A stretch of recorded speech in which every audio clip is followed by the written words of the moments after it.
अस्सलाम वालेकुम। अच्छा, कभी गौर किया है कि अरबी में कुछ हरूफ की आवाज़ भारी सी गहरी सी होती है और कुछ की बिल्कुल हल्की? ये फ़र्क क्यों है?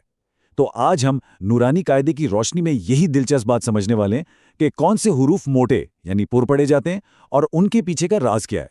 तो पहला सवाल तो यही जहन में आता है कि क्या अरबी के सारे हरूफ एक ही तरह से बोले जाते हैं? और इसका जवाब है बिल्कुल नहीं। कुछ हरूफ ऐसे हैं जिनकी अपनी एक खास शान है, एक भारी आवाज़ है, एक गूंज है, और इसी खासियत को तजवीद में पुर या मोटा पढ़ना कहा जाता है। तो आज हम क्या क्या देखने वाले हैं? सबसे पहले हम उन हरूफ से मिलेंगे जो हमेशा ही मोटे पढ़े जाते हैं। फिर हम एक बड़े दिलचस्प हर्फ रा की बात करेंगे जो कभी कभी अपना अंदाज बदल लेता है। उसके बाद लफ्ज़ अल्लाह के लाम को पढ़ने का एक बहुत खास कायदा देखेंगे और आखिर में इन सब बातों को समेटकर कुछ अहम नुकात पर गौर करेंगे। चलिए शुरू करते हैं। चलें जी, तो सबसे पहले बात करते हैं उन हरूफ की जो हमेशा हर हाल में मोटे पड़े जाते हैं। इन्हें कहते हैं हरूफ मुस्तालिया। यूँ समझ लें कि ये वो 7 हरूफ हैं जो अपनी भारी आवाज़ पर कोई समझौता नहीं करते। इनकी आवाज़ हमेशा ही पुर यानी डीप होती है। अच्छा, तो ये हरूफ मुस्तालिया हैं क्या? देखें, ये 7 खास हरूफ हैं। जब हम इन्हें अदा करते हैं ना, तो हमारी ज़ुबान पीछे से ऊपर तालू की तरफ उठती है।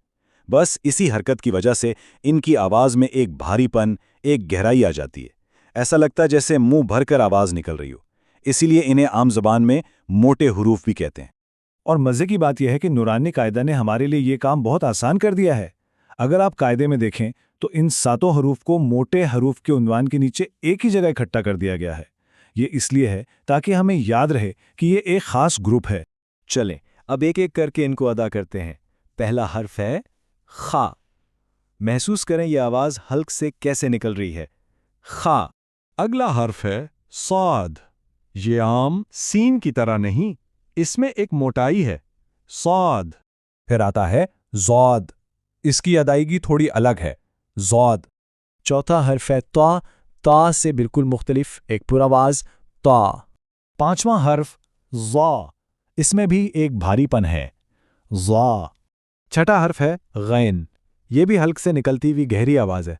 गैन। और इस ग्रुप का आखिरी 7वां हर्फ क़ाफ। ये छोटे काफ से बहुत मुख्तलिफ है, ज़ुबान की जड़ से अदा होता है। क़ाफ।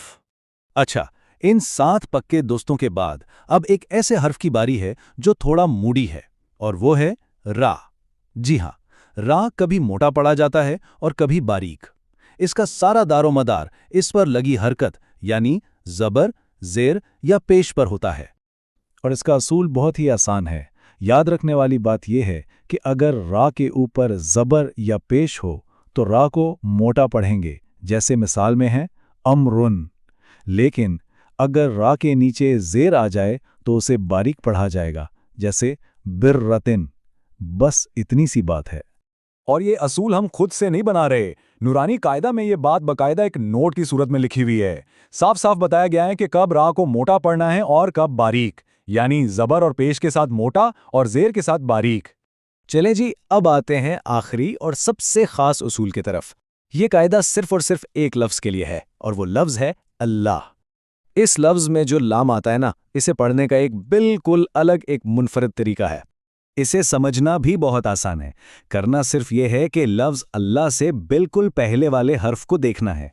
अगर इस हर्फ पर ज़बर या पेश है तो हम लफ्ज़ अल्लाह के लाम को मोटा यानी पुर पढ़ेंगे, और अगर पिछले हर्फ के नीचे ज़ेर है तो फिर लाम को बारीक यानी हल्का पढ़ेंगे। है ना आसान? अब ज़रा इन मिसालों को देखें। एक तरफ है हुवल्लाह। यहाँ अल्लाह से पहले वाव पर ज़बर है तो लाम को मोटा पढ़ेंगे, हुवल्लाहु। दूसरी तरफ है बिस्मिल्लाह है। यहाँ अल्लाह से पहले मी के नीचे ज़ेर है तो लाम को बारीक पढ़ेंगे, बिस्मिल्लाह है। आवाज़ का फ़र्क कितना वाज़ेह है ना? तो जनाब, ये थे वो अहम उसूल। चलें अब जल्दी से इन सब बातों को एक बार दोहरा लेते हैं और ये भी देखते हैं कि इन छोटी छोटी बारीकियों का ख्याल रखना आखिर इतना ज़रूरी क्यों है। तो मोटी मोटी बातें क्या याद रखनी है? पहली चीज़, 7 हरूफ यानी हरूफ मुस्तालिया हमेशा मोटे पढ़े जाएंगे। दूसरी चीज़, रॉ का हर्फ ज़बर और पेश के साथ मोटा और ज़ेर के साथ बारीक होगा। और तीसरी चीज़, लफ्ज़ अल्लाह का लाम मोटा होगा या बारीक, इसका फैसला इससे पिछले हर्फ की हरकत करेगी। ये सिर्फ उसूल नहीं है, ये वो चाबियां हैं जिनसे कुरान पढ़ने में खूबसूरती और दुरुस्तगी आती है। اور اس کوشش کی فضیلت کتنی بڑی ہے، اس کا اندازہ نبی اکرم صلی اللہ علیہ وسلم کی اس حدیث مبارکہ سے ہوتا ہے کہ جو شخص قرآن کی تلاوت میں ماہر ہو وہ معزز فرشتوں کے ساتھ ہوگا۔ سبحان اللہ۔ تو اب جب کہ یہ بنیادی اصول ہمارے سامنے ہیں تو کیوں نہ آج سے ہی اپنی تلاوت کو مزید بہتر اور خوبصورت بنانے کی طرف پہلا قدم اٹھایا جائے۔